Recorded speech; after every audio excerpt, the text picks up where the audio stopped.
پاکستانی قوم عمران خان کو 50 سال سے جانتی ہے۔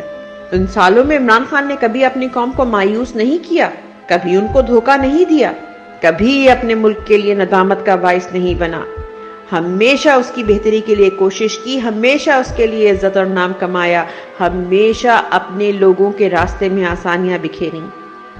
تب بھی جب دنیا کو اس کی جیت ناممکن لگتی تھی، تب بھی جب اس کے اپنوں کو بھی اس کے خواب اس کے قد سے بڑے اور غیر مرئی لگتے تھے، تب بھی جب اس کا مشن دیوانے کی بڑھ گردانا جاتا تھا، اور آج بھی جب اندرونی اور بیرونی تمام طاقتیں اس کو گرانے کے لیے یکجا ہو گئی ہیں، وہ اپنی قوم کے لیے ڈٹا ہوا ہے اور ڈٹا رہے گا۔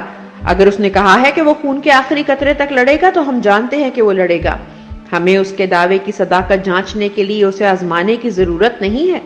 وہ نصف صدی سے ہمارا آزمایا ہوا ہے، مگر وہ سہ سکتا ہے تو اس کا مطلب یہ نہیں کہ وہ سہتا رہے اور ہم آنے والے برسوں میں اس کی بہادری کو لوک گیتوں میں بیان کریں۔ عمران خان آنے والی نسلوں کے لیے ایک دیو مالائی کردار ہوگا، لیکن اس کی داستان میں ہم کیسے یاد رکھے جائیں گے؟ ہمیں خود سے یہ سوال پوچھنے کی ضرورت ہے۔ وہ ٹوٹ نہیں رہا، اس کے حوصلے بلند ہیں، وہ 1000 سال بھی جیل میں رہنے کو تیار ہے۔ یہ سب باتیں جہاں عمران خان کی اول العزمی کی تعبیر ہیں، وہیں 40 دن سے بے گناہ قید و بند کی صعوبتیں جھیلتا عمران خان ہماری کم مائیگی کی دلیل، ہماری ذلت کا ثبوت ہے۔ جہاں دنیا سے الگ تھلگ کال کوٹری میں اپنی ایمان کی طاقت کے دم پر بیٹھے اس شخص پر روز و شب کا پھیر بندگی کے نئے رموز آشکار کر رہا ہوگا، وہیں ہمارے ہر دن کی شام ہمارے قریب تر آتے زوال کا نوحہ پڑ رہی ہے۔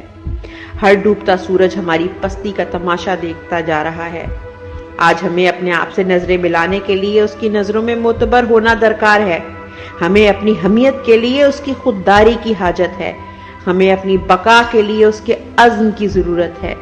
اس کی لڑائی لڑنا ہم پر اپنے پرکھوں کے سامنے سرخرو ہونے کے لیے لازم ہے، اپنی نسلوں کے آگے بہرہ مندی کے لیے واجب ہے۔ اس کی بہادری میں اپنے لیے اطمینان نہیں، خلش ڈھونڈیں۔ اس کے چہرے کے سکون میں اپنے لیے تسلی نہیں، ارتاش تلاش کریں۔ اس کا عزم آپ کی روح کے لیے تھپکی نہیں، تازیانہ ہے۔ ثابت کریں کہ ہم اس کے قابل ہیں، ثابت کریں کہ صرف وہ نہیں لڑا ہمارے لیے، ہم بھی اس کے لیے لڑنا جانتے ہیں۔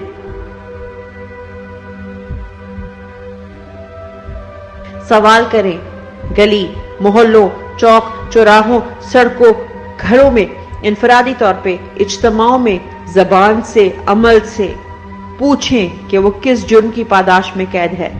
پوچھیں کہ اس کو پابند سلاسل رکھ کر قوم کی کیسی نیک نامی، کون سی خدمت ہو رہی ہے۔ بتائیں کہ اس کا گناہ اپنی ملت کا سودا نہ کرنا ہے۔ بتائیں کہ اس کا قصور ہماری غیرت پر سمجھوتا نہ کرنا ہے۔ بتائیں کہ یہ نظام اس کو نیچا دکھانے کے لیے کتنا گر چکا ہے۔ بتائیں کہ اس کو ہرانے کے لیے کیسے جائز اور ناجائز کے معیار تلپٹ کر دیے گئے ہیں۔ بولیں، آواز اٹھائیں، اس سے پہلے کہ اس کا حوصلہ ہمارا پچھتاوا بن جائے، اس سے پہلے کہ مائیں بچوں کو لوریوں میں اس کی کہانی سنائیں اور ان میں ہماری حیثیت کسی بدنما قیدوں جتنی بھی نہ رہی ہو۔